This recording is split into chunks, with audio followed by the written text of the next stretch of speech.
Bienvenidos, estimados alumnos, al segundo video de la determinación del valor agregado de un proyecto, método EVA. Entonces ya vimos cómo se calcula la utilidad, ya vimos cómo se calcula el capital. Lo único que nos resta es ver cómo se hace el cálculo del costo del capital. En este caso tenemos que cada accionista pues determina una tasa de retorno de su inversión que le vamos a denominar TEMAR. En este caso esa es la tasa, TEMAR es la abreviación de tasa mínima aceptable de retorno. Esa tasa mínima está determinada por una fórmula que es la tasa de interés que ellos solicitan, el nivel de riesgo que ellos perciben del proyecto y un premio al riesgo, que es la multiplicación de la tasa de interés por el nivel de riesgo. Vamos a ver cómo se determina cada uno de estos aspectos.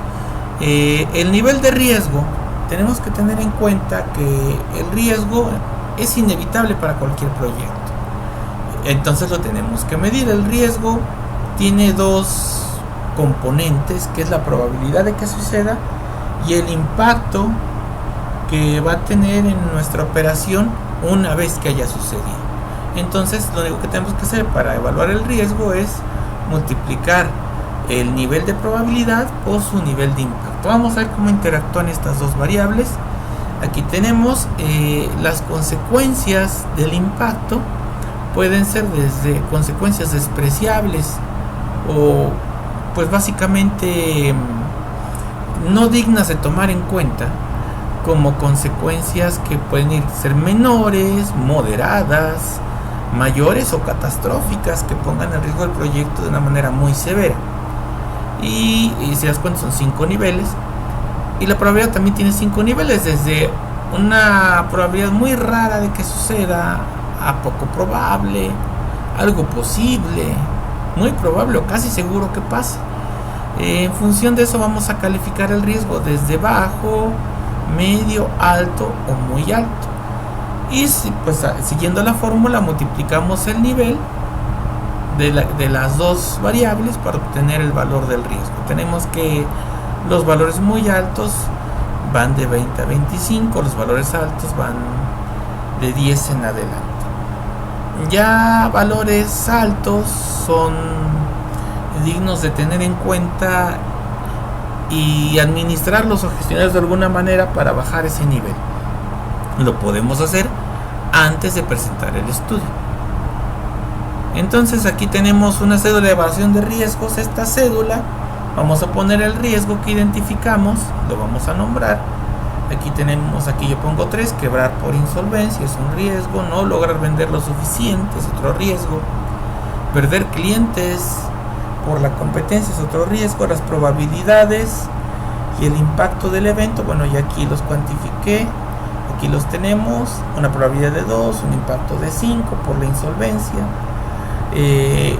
no lograr vender lo suficiente tiene una probabilidad de 3, un impacto de 4, perder clientes una probabilidad de 2, un impacto de 3, multiplicando 2 por 5, 10, 3 por 4, 12, 2 por 3, 6. Ya tenemos las probabilidades, bueno, los niveles de riesgo de los 3 riesgos identificados. ¿Cuántos riesgos vas a poner? Todos los que identifiques en tu proyecto. Si tú identificas 1 o 2, pones esos. Si identificas 48 riesgos, pues se ponen todos los riesgos que identifiques. Generalmente se ponen los riesgos que tienen alguna significancia. Los que son insignificantes no tiene mucho caso ni siquiera considerarlos. En este caso, si sumamos estos riesgos, nos da un total de 28. Este 28 va a ser el porcentual que vamos a manejar en la R de la TEMAR. Siguiendo con este ejemplo anterior, vamos a suponer que tenemos un único inversionista y que su dinero está en una cuenta bancaria que le paga el 12% anual. Vemos que el proyecto tiene un nivel de riesgo de 28 puntos. Luego entonces es nada más sustituir en la fórmula.